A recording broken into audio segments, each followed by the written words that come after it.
हाय दोस्तों। अपन कबीर के जो पद हैं, गुरुदेव को अंग, उनके अपन अर्थ देख रहे थे। तो वो हैं आपके 35 पूरे, उनमें आपके 3 बच गए थे। मैंने पिछले 32 तक बता दिया था आपको।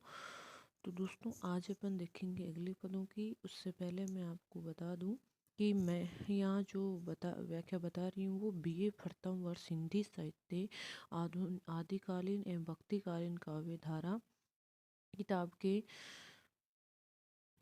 जो कबीर पाठ है, चौथा पाठ है, उसके बारे में मैं पढ़ा रही हूँ। जो नवीन पाठ्यक्रम के अनुसार है, अभी जो नया सिलेबस चेंज हुआ है उसके अनुसार है। देखिए, अब देखते हैं। उम्मीद करती हूँ आपके लिए मेरे द्वारा बनाई हुई वीडियो बहुत ही यूज़फुल होते होंगे। तो देखिए, सतगुरु हमसु रीझी करी एक कहा प्रसंग, बरस्या बादल प्रेम का भीजी गया सब अंग। यहाँ पर सतगुरु को बादल के समान बताया गया है, और जो बरसात होती है बादल से, ठीक उसी की उपमा देकर सतगुरु के जो महत्व है उसके बारे में बताया गया है। एक बार आप कमेंट करके मुझे बता देना कि मैंने कहाँ तक पढ़ा दिया है। देखिए, कठिन शब्दार्थ है, देखें तो सतगुरु हमसु रीझी करे एक कहा प्रसंग। रीझी का मतलब होता है प्रसन्न होना, प्रसंग का मतलब रहस्य की बात। देखिए, अगर आपको इसमें प्रसंग करना है तो क्या करना है। प्रस्तुत साखी कबीर के गुरुदेव को अंग से अवतरित है। सतगुरु द्वारा रहस्य की बात कही जाने के बारे में इसके बारे में वर्णन किया गया है। कबीरदास जी यहाँ पे कह रहे हैं, बर सतगुरु हमसु रीझी करेगी, सतगुरु ने मुझसे प्रसन्न होकर एक रहस्य की बात कही है। बरसा बादल प्रेम का भिजी गया सब अंग, जिससे मेरे भीतर प्रेम का बादल उमड़ पड़ा और उससे मैं पूरा भीग गया। सीधा सीधा अर्थ ये है कि सतगुरु ने मुझसे प्रसन्न होकर एक रहस्य की बात कही है, जिससे मेरे भीतर प्रेम का बादल उमड़ पड़ा और उससे मैं पूरा भीग गया। कबीर कहना यहाँ ये चाहते हैं कि सतगुरु के प्रयत्न से मेरे भीतर अत्यधिक प्रेम उमड़ पड़ा, अर्थात मेरे मन में जो प्रेम की भावना है वो मेरे गुरु की वजह से उमड़ पड़ी है। कबीर ने इसमें साधना के संबंध में बादल का प्रयोग करके अपने प्रेम भाव को बताया है। यहाँ इसके अंतर्गत जो है बरसा बादल प्रेम का, तो यहाँ रूपक अलंकार का प्रयोग किया गया है। तो दोस्तों, सदोकड़ी इसमें भाषा है और इसमें कबीर ने बादल के माध्यम से अपने प्रेम के बारे में बताया है। अगला पद है, अपन देखें तो 34 नंबर का, कबीर बादल प्रेम का हमप्री बरसा आई, अंतरी भीगी आत्मा हरी भई बनराई। आगे देखिए क्या कह रहे हैं। अंतरी का मतलब होता है भीतर, बनराई का मतलब वनराज। कबीर बादल प्रेम का, देखिए प्रसंग क्या करना है। प्रस्तुत साखी कबीर के गुरुदेव को अंग से उद्धृत है। कबीर आध्यात्मिक क्षेत्र की साधना संबंधी वर्णन यहाँ पे कर रहे हैं।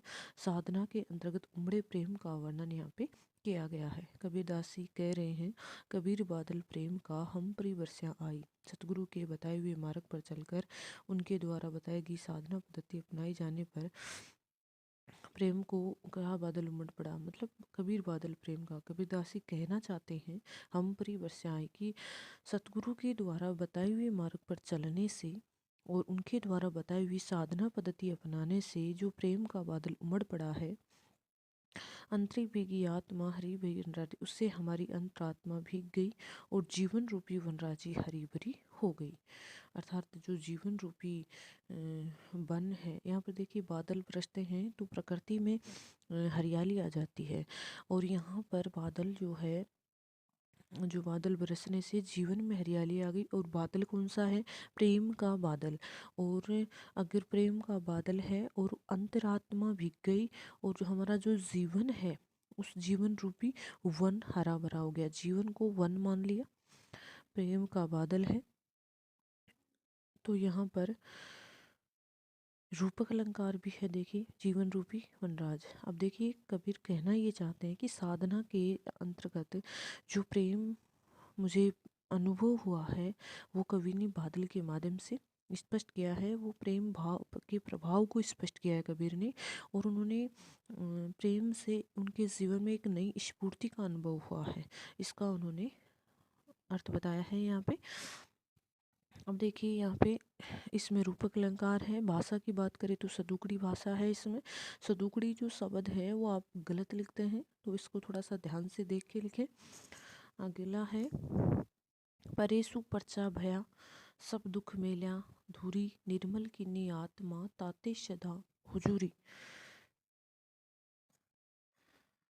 परेशु परचा भया सब दुख मेल्या दूरी निर्मल किन्नी आत्मा ताते सदा हजूरी। अर्थात सु परेशु का मतलब होता है से, परचा का मतलब होता है परिचय देना, भया हो गया, सब दुख मेल्या दूरी, मेल्या का मतलब है हो गया, और निर्मल किन्नी आत्मा ताथे, ताथे मतलब इसलिए या इस कारण, हजूरी मतलब ब्रह्मा, हजूरी शब्द जो है वो ब्रह्मा के लिए यहाँ पे आया है।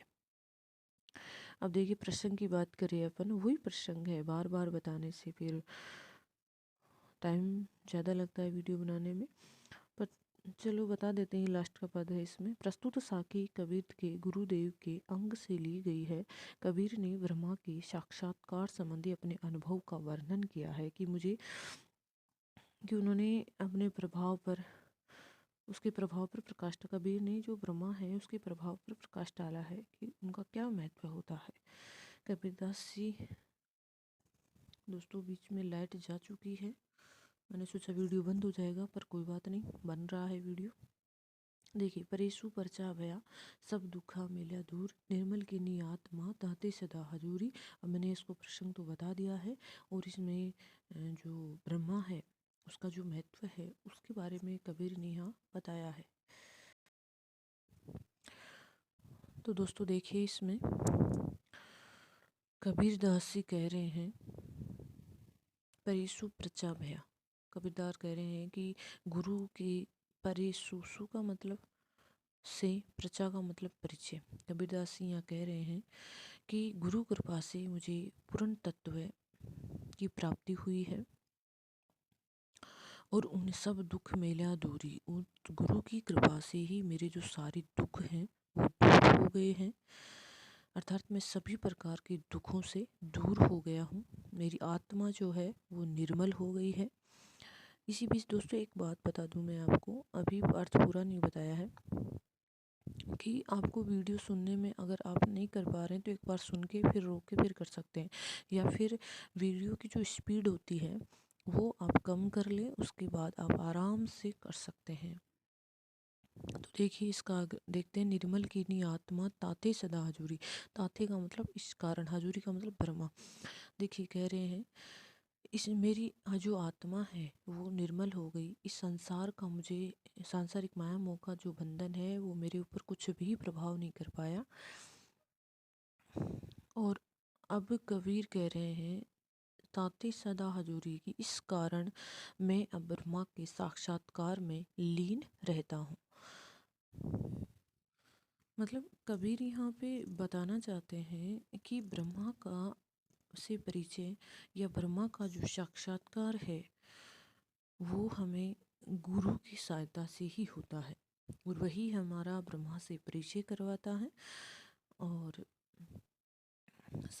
और ब्रह्मा से परिचय होने पर ही ये जो सांसारिक मायामों का जो बंधन है ये हमारे ऊपर कोई महत्व नहीं डालता है, और ब्रह्मा का साक्षात्कार होने से, ब्रह्मा से परिचय होने से जो भी दुख हैं वो दूर हो जाते हैं, और सारे दुख दूर होकर हमें आनंद की प्राप्ति होती है।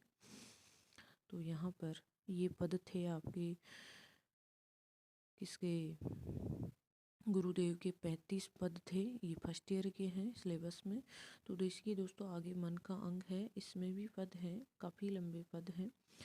तो पहले मुझे अभी ये बताइए कि आपको कर्म से पढ़ाऊँ या फिर पहले कबीर के जो ये मन के अंग हैं इन पदों को छोड़कर मैं आगे के पार्ट करवा दूँ, ताकि फिर आपका सिलेबस हो जाए, क्योंकि कबीर में अगर आना चाहेगा तो इसमें जो पद पढ़ लिए उसमें से आ जाएगा। तो आप लोग जैसे पढ़ना चाहते हैं तो प्लीज़ मुझे कमेंट करके बताइए, क्योंकि कबीर की पार्ट बहुत लंबे हैं, इससे बेटर है तो अपन 2-3 पार्ट पूरे कर लेंगे। तो मैं चाहती हूँ कि पहले आपको सूरदास है, आगे जो पार्ट हैं तुलसीदास है, वो पार्ट पूरे कर लें।